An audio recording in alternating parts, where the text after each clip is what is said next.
Looking for your next adventure? NerdWallet helps you compare travel and cashback cards to turn your everyday purchases into your next unforgettable experience. NerdWallet is a personal finance company whose mission is to provide clarity for all of life's financial decisions. NerdWallet can help you find the best credit cards, up your credit score, land the perfect mortgage, and so much more. They make it incredibly easy to learn all about finance, with thousands of articles covering every facet of personal finance. With NerdWallet, you can compare and shop for financial products that are the right fit for you without anything to worry about, because it's completely free to sign up. Tell the NerdWallet team more about you, and they'll recommend things like the best credit card for your spending habits, simple ways to up your credit score, and more. So don't wait. Get information from an award-winning team of 80-plus nerds to make even the most complicated money questions and topics easy to understand. Find the smartest financial products for you on NerdWallet.com. That's NerdWallet.com. Or in app stores by downloading the NerdWallet app.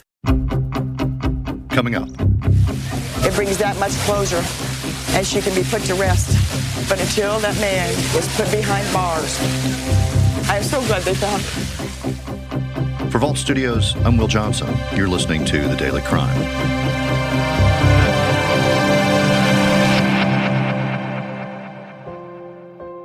Well, we've got a breaking update about the arrest of a man accused in the murder of a Kokomo woman 6 years after she disappeared.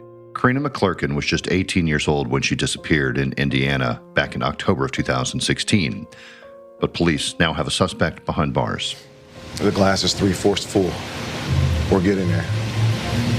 Baby steps. I think KPPD is doing everything they possibly can with the tools that they have.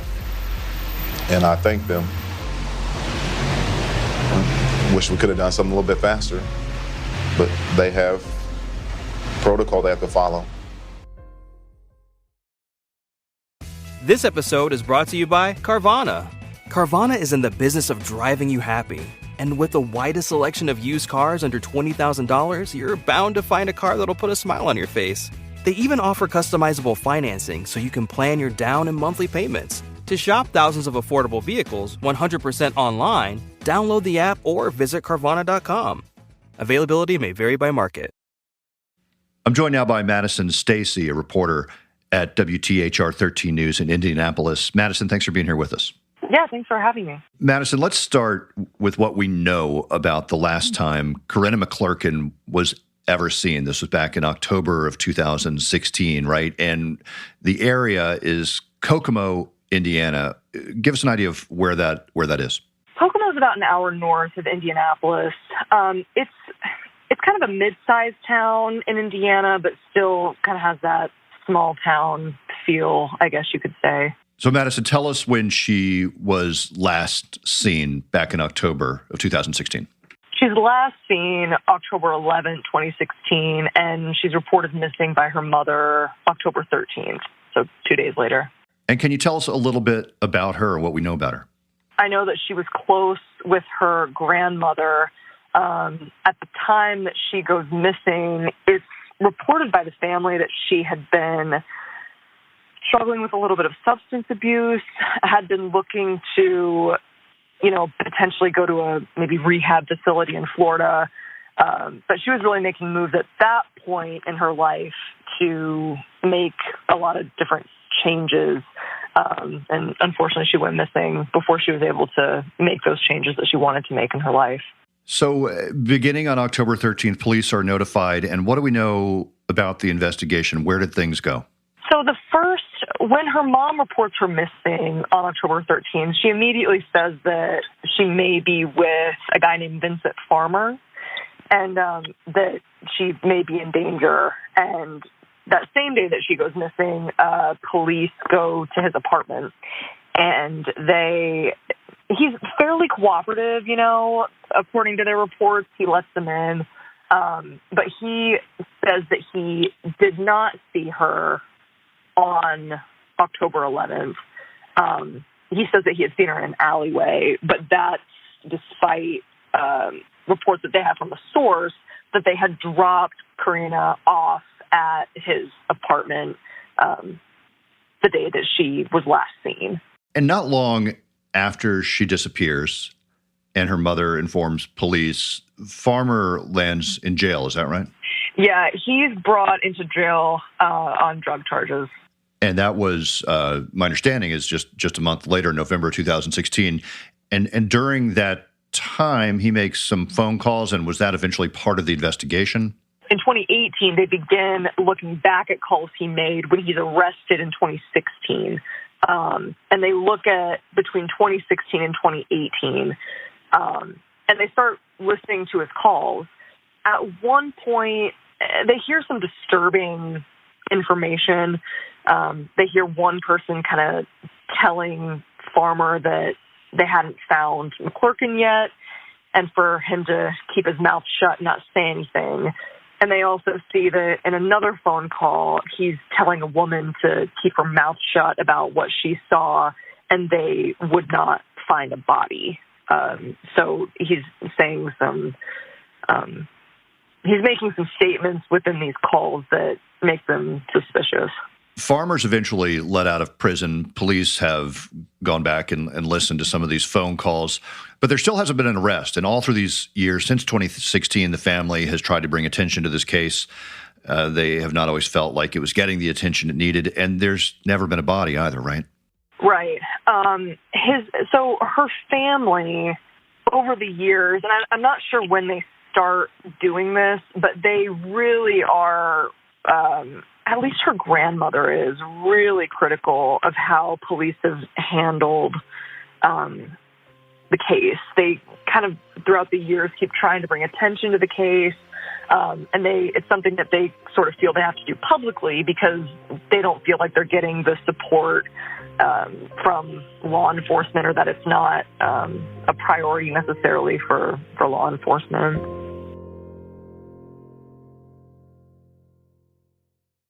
Did we learn anything else about the investigation prior to July of this year when police finally closed in on a suspect? The only thing that police say is that they received some type of new information in the fall of 2021 that may have hinted at what happened the day that she went missing.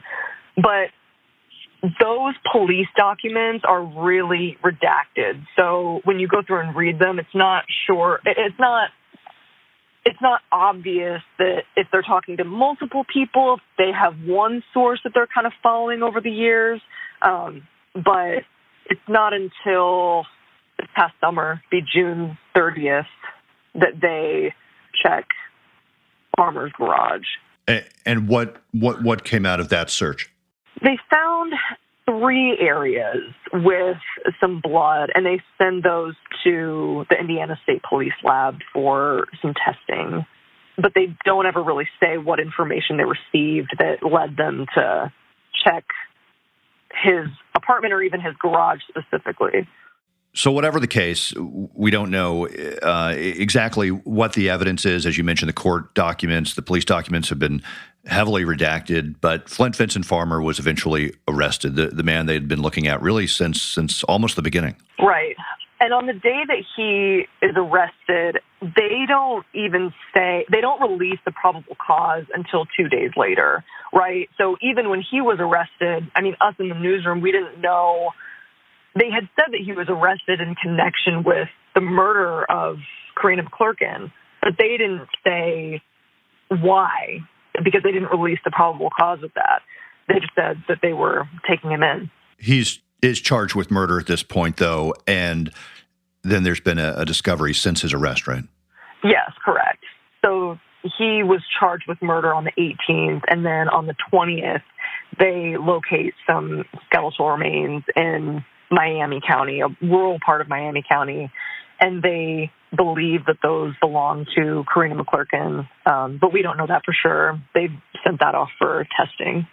I've seen some video. You mentioned Karina's grandmother has been very outspoken, but she's very vocal outside, I believe, outside the courthouse, perhaps, following his arrest. Yeah, she ended up telling our reporters that, you know, she felt like her granddaughter had been laying up there for almost 6 years, that they knew that, but they didn't act on it and didn't do anything. And it was the reaction that someone had been brought in this case and charged with her murder after so many years.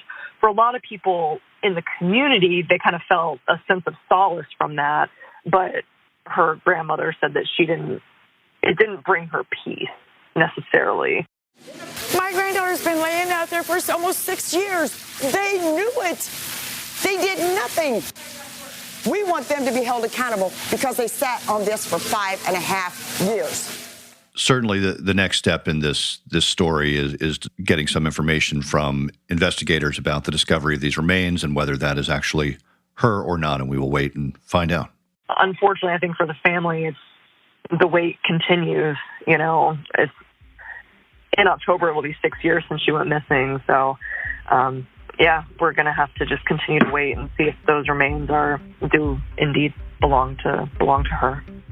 Madison Stacy, WTHR in Indianapolis. Thanks for talking to us. We appreciate it. Yeah, thanks for having me. Thanks for listening to The Daily Crime. Be sure to check out our weekly show, True Crime Chronicles, available wherever you listen to podcasts. For Vault Studios, I'm Will Johnson.